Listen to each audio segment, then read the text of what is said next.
Oh, fantastic. Clip that one, please.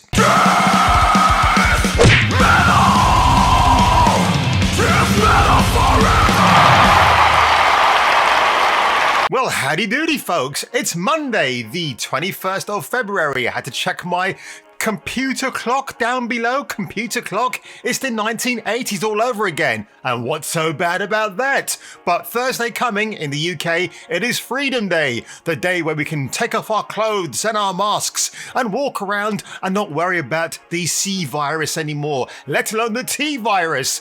But you know what? The virus is still out there. You still got to live with it. I personally don't care. I don't go out too much, and I've had my double jabs and that's all I need. I know 3 times is the lucky rule for most people. I decided not to go with the 3rd jab because I don't want to be told what to do. So without further ado, bounding into comics, Francis Ford Coppola, one of the all-time greatest directors ever, says Marvel films, one prototype movie that is made over and over again to look different.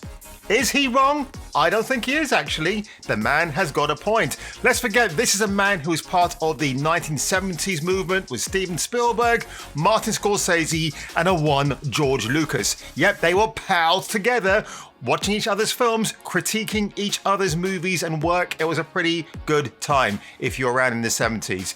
Adding his voice to the chorus of his peers who have similarly found themselves discontent with the current state of the Hollywood film industry. Francis Ford Coppola recently criticized how nearly every major studio release in recent times has believed it necessary to follow the Marvel, in parentheses, formula. And of course, we've got a Black Widow there, which, it just didn't follow the formula. It downright killed it. The esteemed director and uncle of Nicolas Cage spoke on his thoughts on modern Hollywood during a recent interview given to GQ in honor of The Godfather's 50th anniversary. By the way, if you have not seen The Godfather 1, 2, and yes, dare I say 3, because Andy Garcia as Benny Zaza, boom, boom. He's worth it alone just to watch that movie. And Sofia Coppola, she wasn't looking too bad either. But at one point in his conversation with senior staff writer Zach Baron, not Baron Zemo, their discussion turned to Coppola's excitement at the then upcoming release of Spielberg's West Side Story, which we know failed, tanked and bombed, because why on earth would he do a shot-for-shot remake of a film that, some people like it, but now you're remaking it for social, political, ideology, politics, whatever. No one really cares. So the veteran filmmaker revealed that he will be preempting a screening of that film at his local movie theatre by speaking to a crowd beforehand in an attempt to remind them of the thrill about going to a movie theatre. And of course, he was wishing his best luck or his good luck for Steven Spielberg on that disaster of a movie.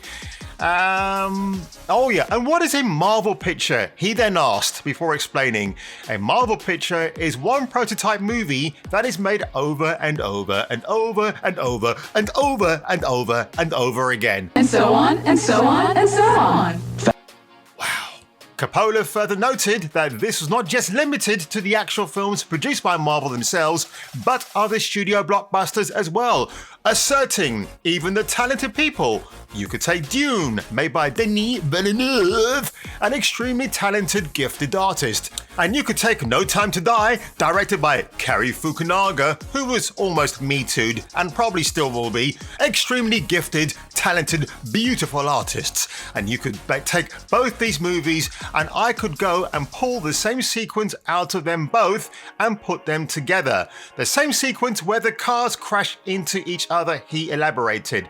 Now, I don't recall in Dune if vehicles crashed into each other. I'm not sure. I did actually nod off during the film, but that wasn't because the film was boring. I was just actually very, very tired. They all have that stuff in it, and they almost have to have it if they're going to justify their budget. And that's the good films and the talented filmmakers. In conclusion to his thoughts on Marvel's effect on Hollywood, I had said this a long time ago, funny enough. I always tell my kids, like Sophia, let your films be personal. Always make it as personal as you can because you are a miracle that you're even alive. Then your art will be a miracle because it reflects stuff from someone who there is no other like that. Whereas if you're part of a school or, I'm going to make a Marvel picture and that's the formula and I get it, I'll do my best, sure, it will still have your individuality, but as art, do that and do something else, he said. But if you're going to make art, let it be personal, let it be very personal to you. The man has a good point, actually, because it's what I've said all along. If you take someone like Ryan Coogler, for example, when he's done things like Fruitvale Station, he did the first Creed film, didn't come out for the second Creed movie, which is a shame because Marvel bullied and coerced him into, you must direct the Black Panther. We want it to be the biggest thing ever. And that's the problem. You take out indie filmmakers who are making indie movies or have made indie films, but then they get pulled away to make this non-artsy fartsy film. Look, Zack Snyder, whatever you say about the man, yes, his DC films all have the same color palette, but he does try to do things differently in them. Whatever you might think about Man of Steel, and especially if you're a Superman fan, I appreciated what he did for that film. It's a very misunderstood, very underrated movie. It's a fantastic movie.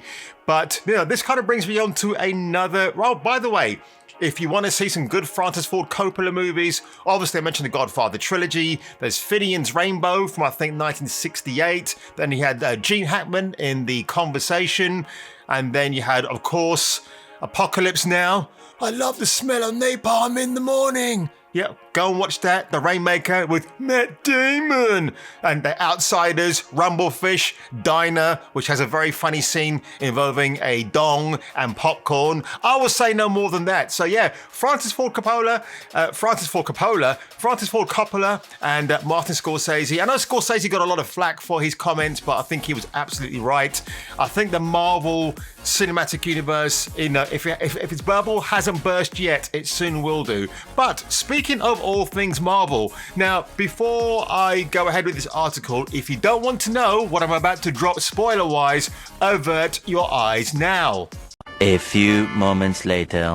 So, again from Bounding into Comics, rumour Hugh Jackman to reprise role as Wolverine in Doctor Strange in the Multiverse of Cameos. I can't take credit for that because I heard it from somebody else, but it's true. Hugh Jackman is rumoured to be reprising the role of Logan. The rumour comes from Mikey Sutton at Geekosity, which is this article right here. I haven't read through it, but they have a good reputation, I think. Some of the stuff they've said has come true. To that point, Jackman claimed he would not return to the role of Wolverine in an interview with Jake Hamilton on his YouTube channel, Jake's Takes. Oh, I think I know who he is. Right. Hamilton asked Jackman, is there a story angle or a pitch under that multiverse umbrella that could convince you to reprise Wolvie? Jackman answered, well, the fact, Jake, mate, that... Oh, wait a minute, I'm going to burp now. Oh, fantastic. Clip that one, please. Well, the fact, Jake, that I'm hearing about this from you and there's nothing in my inbox from Kevin Feige means it's probably, no matter what idea I came up with, not on the table. Let's just be clear there. So apparently there might have been some talk between Hugh and Kevin Feige. So you never know. But I think maybe if this is all true, then it could all probably go in that direction.